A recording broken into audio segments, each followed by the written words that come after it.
আমি নেই বাবা, স্বরূপ বিশ্বাস বিশাল বড় নাম। কি বলছো? স্বরূপ বিশ্বাস কত বড় নাম জানো ইন্ডাস্ট্রির? ওই যে দেবদা, শোনো শোনো শোনো শোনো, একটা জিনিস বলবো তোমারে। তুমি আজকেই স্বরূপ বিশ্বাসের একটা ফোন করো। তোমার তো থ্রেড দিচ্ছে, তোমার তো উল্টো পাল্টা বলছে। আজকে একটু ফোন করো স্বরূপ বিশ্বাসের, একটু ওই ডিজে অরুণটা একটু ব্যান করতে পারো না? ওই যে পরোটা দোকানগুলো একটু ব্যান করতে পারো না? খুব মানে খুব বিরক্তিকর হয়ে যায়, বিশ্বাস করো। একটু স্বরূপ বিশ্বাসে ফোন করে বলো না যে একটু এই এই এই এই যারা পরোটা বিক্রি করে, রাজুদা মাজুদা, এই যতগুলো আছে সবগুলো যেন ব্যান করতে। একটু বলো তো। পাচ্ছি না বাড়া, এই বিরিয়ানির বউ কার সঙ্গে চলে যাচ্ছে, রাউদার পরোটা বলছে বাড়া লেবু, ডিজল হচ্ছে বাড়া হিরো। এদেরকে একটু ব্যান করো তো, সব ধারে বলো তো এদের ব্যান করতে। এই স্বরূপ বিশ্বাস এই নিউজ গুলো না আমি অনেকবার দেখেছি, কিন্তু আমি স্বরূপ বিশ্বাসকে চিনতাম না। আমি অরূপ আর স্বরূপের মধ্যে গুলিয়ে ফেলতাম। আমি স্বরূপ বিশ্বাসকে ভাবতাম কে বলতো, ওই মেসি কাণ্ড।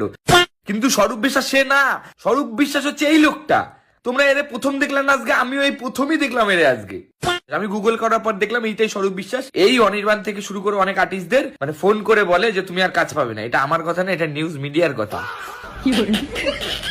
আমাকে বলেছে ব্যান করে দেবে কালকে, আমাকে বলেছে ব্যান করে দেবে কালকে। তোমায় ব্যান করবে দেবদা? এইটা কি হাসালা আমাদের? তুমি ফেসবুকে মুভি করলেও তোমাদের লোক দেখবে, তোমারে ব্যান করবে নাকি ইন্ডাস্ট্রি? যে ইন্ডাস্ট্রিটা দেখেই তোমাদের মতো 3-4 জনের দেখে তোমার ব্যান করে দেবে। বাহ, জানি দেবদা এই ভিডিওটা দেখবার। একবার ভাবো যে তুমি কি রকম মানুষদের সাথ দিছো, কি রকম মানুষদের সাথে থেকেছো। এটা হচ্ছে কর্মফল দেবদা, বুঝতে পারলে? অনেক আর্টিস্ট, অনেক ভালো ভালো আর্টিস্ট, অনেক ট্যালেন্টেড আর্টিস্ট যারা কাজ পায়নি, যাদেরকে এরকম ভাবে কিন্তু বার করে দিয়েছে। এখন তোমারে বাদ দেবে, তুমি ভাবো দেবদা। ভাবো দেবদা, এটা হাসলাম না, এটা ভাবো। মানুষের ভালো করার জন্য যদি কাউকে ব্যান করতে হয় তাহলে তো ঠিক আছে, ব্যানও তো রাজি।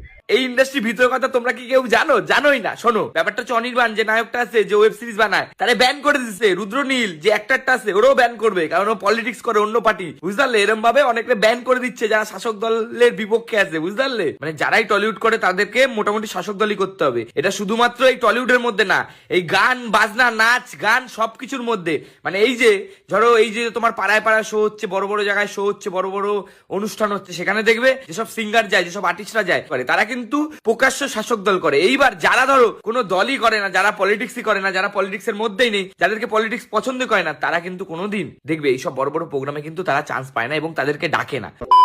সেরকম টলিউডে কাজ তারাই পাবে যারা চাটবে। তোমরা কি সৌদাকে ভয় পাও? কাউকে ভয় পাও?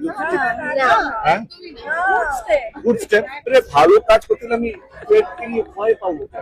আমার দাদু উত্তম কুমার রে দেখছে, আমার বাপ ঠাকুরদা মিঠুন চক্রবর্তী প্রসেনজিৎ রে দেখছে, আমরা দেবরে দেখছি, ঠিক আছে? কিন্তু এই প্রথমবার দেবের মুখে দেখলাম যে দেবরে কেউ থ্রেট দিছে। দেবদা সেই রেগে গেছে, ইমোশনাল হয়ে গেছে। বলছি দেবদা, মানে তোমারও থ্রেট দিল লাস্ট পর্যন্ত। তুমি ভাবো একবার, তুমি